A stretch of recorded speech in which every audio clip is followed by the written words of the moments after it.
तस्करी पर पुलिस ने बड़ा एक्शन लिया है। पुलिस ने हिंडौन में 40 ग्राम स्मैक पकड़ी है और साथ ही एक तस्कर को भी गिरफ्तार किया गया। देखिए, जो स्मैक पकड़ी गई है उसकी अंतर्राष्ट्रीय बाजार में जो कीमत आंकी गई है 30 लाख रुपए की कीमत इस स्मैक की बताई जा रही है। और देखिए, बीते 2 महीने में किस तरह से नशे के खिलाफ ताबड़तोड़ कार्रवाइयां हुई है। 1 करोड़ 40 लाख की स्मैक अब तक जिले में जब्त की गई है।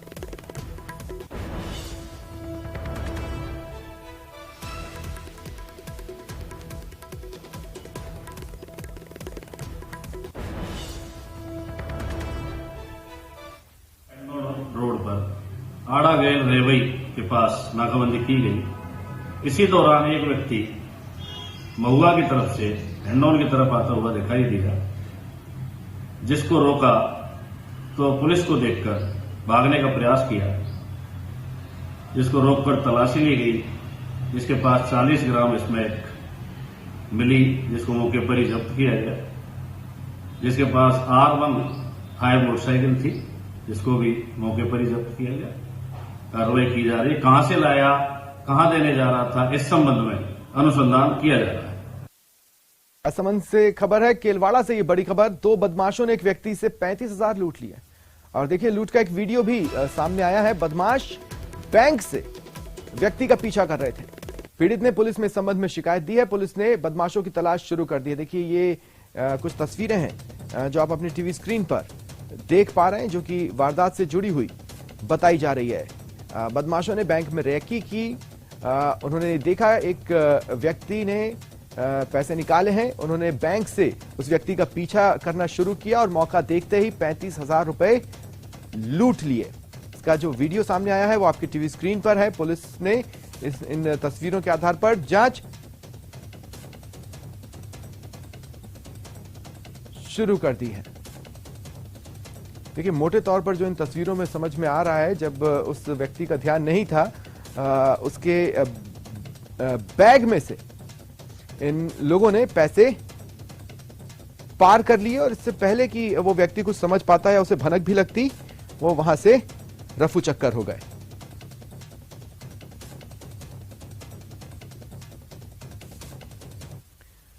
अब अपराधियों की खैर नहीं, क्योंकि पुलिस 200 बदमाशों की हिस्ट्री शीट खोलने की तैयारी कर रही है। जोधपुर रेंज आईजी जय नारायण शेर ने कहा कि जालोर जिले में बढ़ते अपराधों पर लगाम लगाने के लिए बदमाशों की कुंडलियां खंगाली जा रही हैं। साथ ही जोधपुर रेंज आईजी ने कहा, पिछले लगातार 5 साल का रिकॉर्ड देखा जा रहा है, जिसके खिलाफ भी 5 या उससे अधिक मुकदमे होंगे, उनकी हिस्ट्री शीट खोली जाएगी।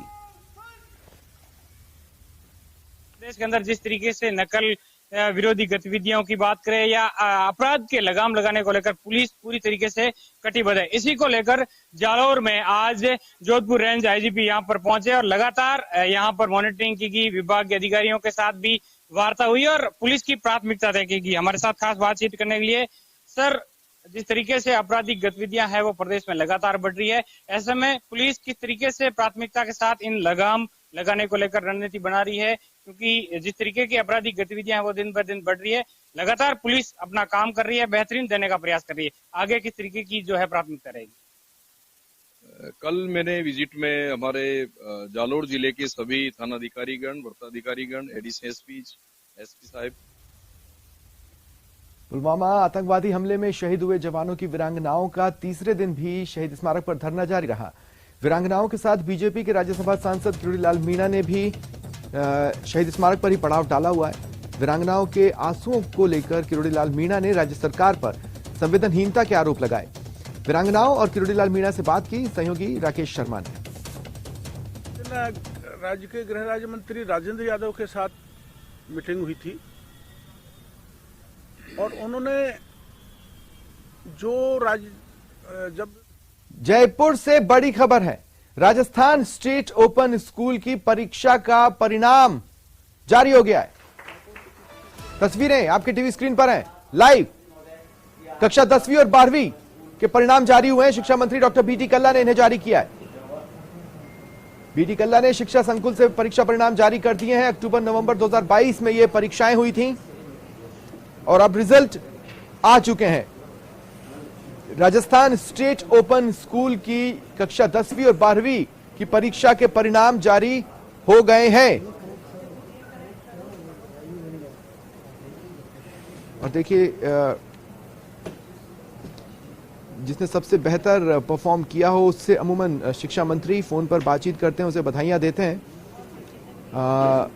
इसके अलावा नतीजों का एनालिसिस क्या कहता है उस बारे में मीडिया से बातचीत करते हैं कुछ ही पलों में। ये भी आपको देखने और सुनने को मिल सकता है। बहरहाल एक्सक्लूसिव तस्वीरें, लाइव तस्वीरें आपको आपके टीवी स्क्रीन पर दिखा रहे हैं।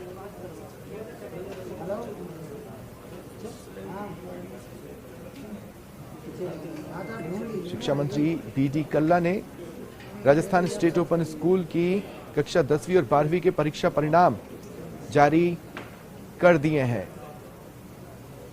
अक्टूबर नवंबर 2022 में ये परीक्षाएं हुई थीं और अब इनके रिजल्ट आ चुके हैं। आप वेबसाइट पर जाकर अपने रिजल्ट्स को देख सकते हैं।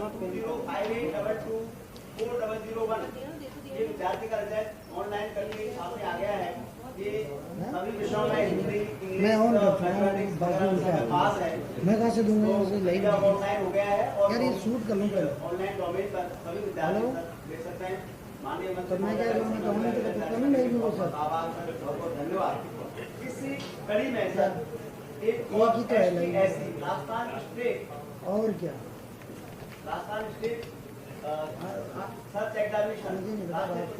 शूट कर तो मैं क्या करूँ सर, और तो करता हूँ मैं लाइव में। आप रमेश जी से बात करो,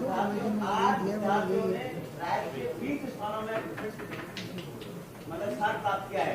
सर मैं निवेदन करना चाहूँगा, विद्यार्थियों को हमने बुला रखा है, उनके प्रिंसिपल को बुला रखा है और जो टीचर्स कुछ अभिभावक उनको बुला रखा है, तो आपसे निवेदन है कि सर बच्चों को आशीर्वाद। बात आंगनबाड़ी कर्मचारियों के विरोध प्रदर्शन की। जयपुर में आंगनबाड़ी कर्मचारियों का धरना शुरू हो गया है। धरने में हर जिले से कर्मचारी पहुंचे। ये धरना हजारों की संख्या में 22 गोदाम पुलिया पर दिया जा रहा है। कर्मचारियों का कहना है सरकार वादा खिलाफी कर रही है। चुनाव से पहले वादा किया था कि आंगनबाड़ी कर्मचारियों को राज्य कर्मचारी घोषित करेंगे, लेकिन अब तक ऐसा नहीं हुआ। मानदेय में भी सिर्फ 15% की वृद्धि हुई, जो कि ऊंट के मुंह में जीरे के बराबर है।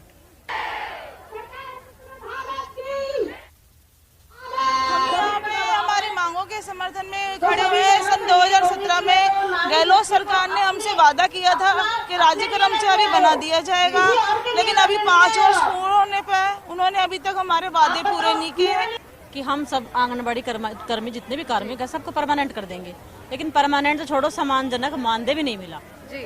अब 15% मानदेय बढ़ा है तो उससे कोई भी महिलाएं खुश नहीं है, कोई भी। अगर हमारा सम्मानजनक मानदेय नहीं हुआ तो हम निरंतर हड़ताल जारी रखेंगे। सारी बहनें आज यही डिमांड अपनी लेकर के इकट्ठी हुई हैं। हम लोगों ने पहले भी धरना किया था और आज फिर हमने विधानसभा का घेराव करने की रणनीति बनाई है। हमारी डिमांड यही है कि हमें परमानेंट किया जाए। 2018 में गहलोत सरकार के द्वारा जो घोषणा की गई थी, हमें वादा किया गया था, बाकायदा लिखित में भी, ये घोषणा पत्र में भी लिखा गया था, उन्होंने अपना वादा पूरा नहीं किया। हमारी ग्राम साथी बहनें जो है ग्राम पंचायत में 5 से 7, 8 गाँव जो भी पड़ते हैं उनमें सब में कार्य करती है। और जो सरकार की योजना होती है, बेटी बचाओ बेटी पढ़ाओ का है, बाल विवाह का है, घरेलू हिंसा का है, मतलब ऐसी बहुत सारी कोई योजनाएं हैं, उन सब योजनाओं को ग्रामीण तक पहुंचाती है। और इसके बीच में हमारा मानदेय 4,500 रुपये है। आज 4,500 रुपये मानदेय में कुछ भी नहीं होता।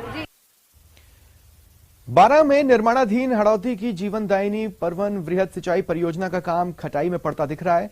परियोजना से कोटा, बारां, झालावाड़ के 3 लाख लोगों को पीने का पानी और खेतों को सिंचाई का पानी मिलना था, लेकिन साल 2023 में पूरा होने वाला काम यहां काम कर रही कंपनी की मनमानी के चलते लंबित हो चला है। नहरों का काम कर रही कंपनी ने अपना काम पेटी ठेकेदारों को सौंपा और अब पेटी ठेकेदारों को समय पर भुगतान नहीं होने पर उन्होंने काम बंद कर दिया, जिससे काम लगभग ठप सा हो गया। यहाँ की सभी के लिए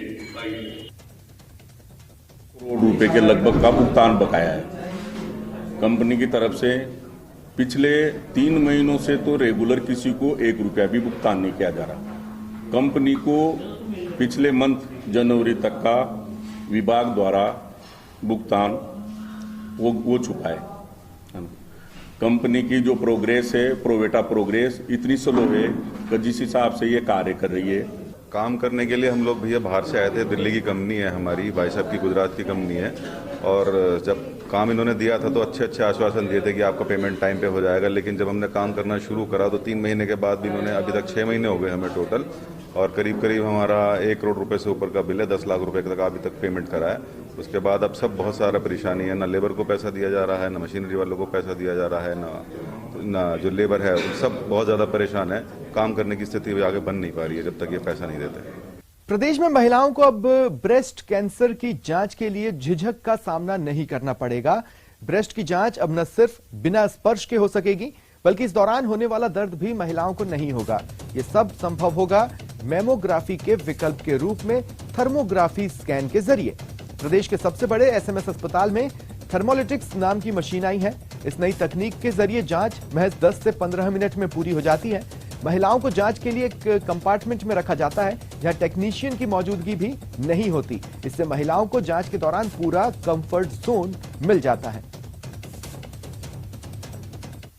मेमोग्राफी का जो रोल था वो इम्पोर्टेंट रोल था, बट जो हेजिटेशन है अपने लोगों में, जो उसके हेजिटेशन है सबसे बड़ी है कि उसमें एक तो रेडिएशन एक्सपोजर होता है, वो एक बहुत बड़ा, क्योंकि कैंसर का कारण होता है रेडिएशन एक्सपोजर, तो वो एक हेजिटेशन होती है।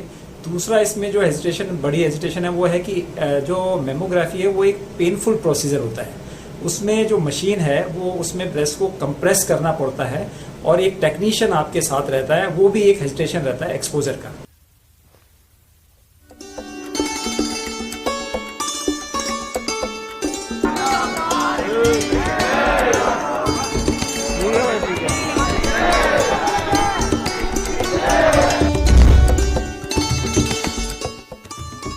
खाटू श्याम जी में आस्था का सैलाब उमड़ पड़ा है। बाबा के दर पर दूर दूर से भक्त आ रहे हैं। ऐसे ही भक्त हैं चंद्र प्रकाश, जो हर महीने मुंबई से खाटू श्याम जी पैदल आते हैं, 24 दिन में अपनी यात्रा पूरी करते हैं, उसके बाद वापस मुंबई जाकर यात्रा पर निकल पड़ते हैं। अब तक 39 बार मुंबई से खाटू श्याम जी की पदयात्रा कर चुके हैं, बाबा को निशान चढ़ा चुके हैं। के बाबा श्याम के भक्तों के अपने अपने अनूठे अंदाज है। इसी तरह के बाबा श्याम के अनूठे भक्त हैं चंद्र प्रकाश, जो हर महीने मुंबई से खाटू श्याम जी तक की पैदल यात्रा करते हैं और बाबा को निशान चढ़ाते हैं। हर महीने ये यात्रा चलती है और तकरीबन 1300 किलोमीटर की जो यात्रा है ये 20 से 25 दिन में पूरी करते हैं और रोज 60 किलोमीटर 70 किलोमीटर तक ये रोज पैदल यात्रा करके और हर महीने मुंबई से आते हैं। उसके बाद फ्लाइट से वापस जाकर के और वापस वहां से रवाना हो जाते हैं। हमारे साथ है चंद्र प्रकाश, इनसे हम बातचीत करेंगे और जानेंगे कि किस तरह चंद्र प्रकाश जी किस तरह से यात्रा शुरू हुई और फिर आज कितने दिन हो गए। सर ये 2019 की बात है, अप्रैल के महीने में। उस टाइम पे बाबा की कृपा से और बाबा के आदेश से, हालातों से ये हुई थी। वैसे कोई मतलब कोई ऐसा कोई प्लानिंग वगैरह वैसे नहीं, अनप्लान। फिलहाल इतना ही, नमस्कार।